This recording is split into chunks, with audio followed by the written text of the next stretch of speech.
Quelques maisons, des cases perdues en pleine montagne. Ici, il n'y a ni eau, ni téléphone, ni électricité. Voici Tchakoulé, un hameau isolé du nord de la Guinée. C'est là, très très loin de Manhattan, qu'est née la jeune femme de 32 ans qui accuse Dominique Strauss-Kahn d'agression sexuelle à New York. Pas de route pour y accéder, on y vient à pied.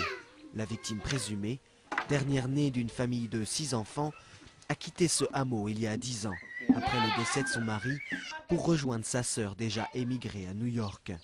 Une partie de la famille est restée là, dont son demi-frère, cet homme de 42 ans, Boubacar. Il vient d'apprendre la nouvelle. Depuis que j'ai entendu ça hier, je n'ai pas dormi. Je n'ai pas mangé.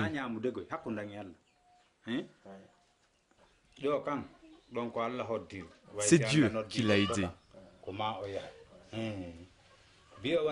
Depuis qu'elle a eu un enfant, elle a grandi là-bas. Elle n'a rien fait de mal. Elle n'a créé aucun problème jusqu'à maintenant. Elle n'a eu d'histoire avec personne.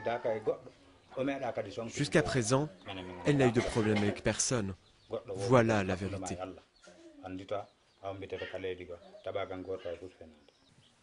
Ici, la population est musulmane et pieuse. Il n'y a pas d'école, mais un enseignement religieux. Petite, la victime présumée apprenait les versets du Coran. Boubacar, pratiquant lui aussi, reconnaît qu'il n'a eu que très peu de nouvelles de sa sœur en 10 ans. Une photo sur le mur du salon, c'est l'unique souvenir qui reste d'elle. La grande ville la plus proche est la baie, la deuxième ville du pays. La nouvelle a mis des jours pour arriver, mais une bonne partie de la population est au courant, même s'il n'y a pas d'électricité depuis 2 semaines.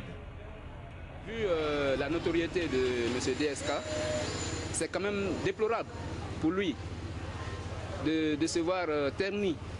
Si les affaires s'avèrent réelles, effectivement qu'il a commis cet acte, c'est quand même déplorable. Si tu en as l'argent, ne dois pas violer la loi, parce que la loi doit respecter. Même si tu es président, si tu as violé la loi, il y a les autres plus que toi, ils vont te attraper.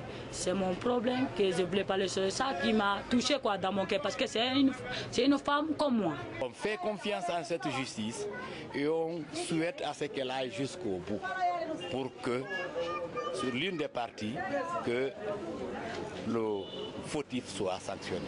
Le fautif ou la fautive. Des milliers de Guinéens travaillent à l'étranger, dans d'autres pays d'Afrique, en Europe ou aux États-Unis, car en dépit de fabuleuses richesses minières, la moitié des 10 millions d'habitants de Guinée vivent sous le seuil de pauvreté. Que c'est une de mes concitoyennes qui joue à ce jeu. Franchement, je n'y crois à rien.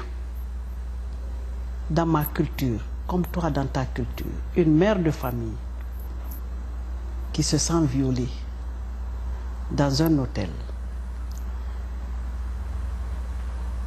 sans témoin, et selon tout ce qui se dit, parce qu'il faut beaucoup faire attention, que c'est après des heures qu'elle ait déclaré qu'elle a été violée. Sans témoin, un grand hôtel comme ça, qui n'a ni caméra. Moi, je suis confuse, mais je suis humiliée que c'est une femme africaine aujourd'hui qui adopte une culture américaine pour sortir publiquement qu'elle est violée. Même si ce n'est pas Dominique Strauss-Kahn, une mère de famille, ça m'étonne. Mais je l'ai dit... C'est notre imaginaire collectif d'abord qui fait qu'on pense que ça n'est pas possible, qu'un homme de ce rang-là n'a pas pu violer une femme de chambre. Ce qui est totalement fou, on pense que c'est barbare le viol, que ça se passe dans les banlieues, que ça ne se passe pas dans les hautes sphères du pouvoir.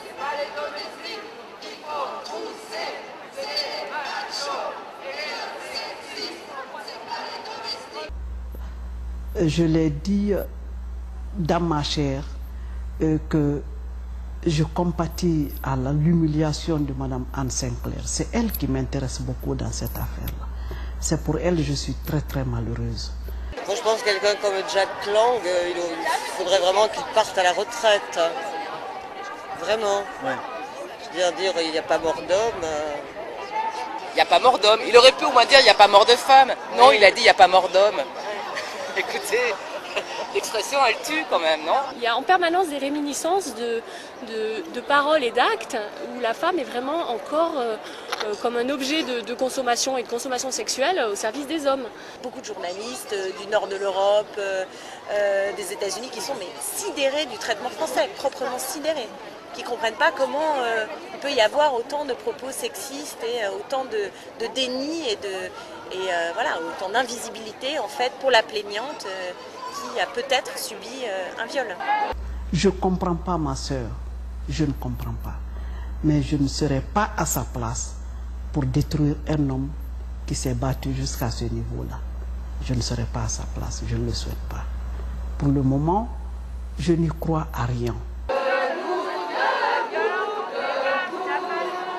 Les mots sont importants et l'attitude exprimée par l'élite et par les hommes politiques à cette occasion sont très révélateurs et contient aussi un élément de permissivité.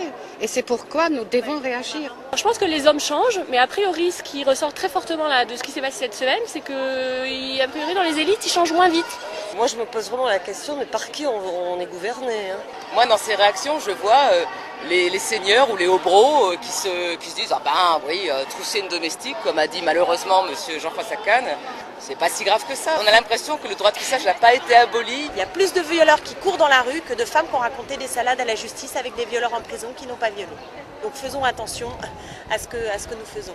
Oui, moi, je pense que Nafissatou n'a pas ce standing de vie. Elle n'a pas cette dimension d'une femme que les politiciens peuvent utiliser. Mais je crois qu'elle est manipulée par son propre entourage.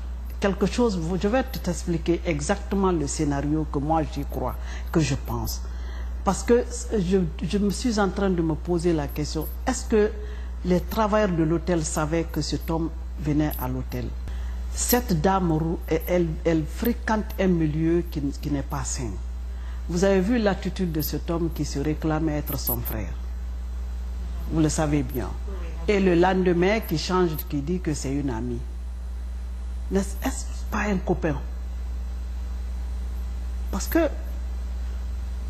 moi, je me dis qu'elle a dû dire, si, comme selon vous, les travailleurs sont informés déjà qu'il y a un homme de cette carrure qui va descendre dans ce hôtel, est-ce que quelque part elle n'est pas venue dire à son entourage que, entre guillemets, qui n'est pas vraiment sain, et qu'on la pousse à avoir un comportement comme ça, rien que pour l'argent? Parce que moi, je pense que toute cette affaire tourne autour de l'argent.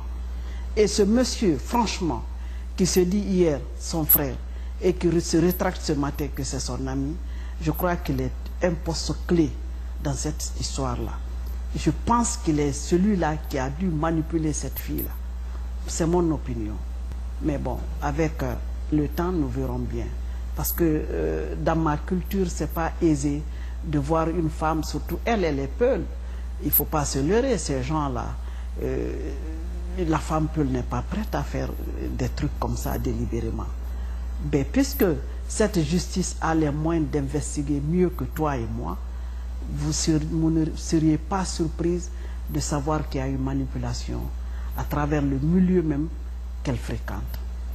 Parce que j'ai lu beaucoup de choses sur ce Blackie-là, qui se dit son frère, et ce matin qui dit que c'est son ami. Il semblerait que c'est quelqu'un qui est habitué à la manipulation. Elle a été manipulée. Peut-être elle a fait le jeu des politiciens dans sa manipulation, qui ne cherchait qu'à dire quelque part, va faire ce jeu, ou bien, ah c'est très bien, c'est une bonne affaire. Qu'elle dise par exemple, c'est moi qui s'occupe de sa chambre. Qu'on lui fasse croire que c'est possible qu'elle s'enrichisse avec eux, bien sûr. C'est mon opinion. C'est une manipulation. Mais je pense qu'elle ne savait pas que ça allait avoir une telle envergure, qu'elle avait affaire à un homme, l'un des plus célèbres de la planète. Je doute de cela. Mais elle a été manipulée. J'y crois aussi à la manipulation. Parce qu'il y a eu trop de versions contradictoires. Ma soeur, après mon ami, est-ce que ce n'est pas un petit copain? Et si c'est un petit copain, la suite nous verrons.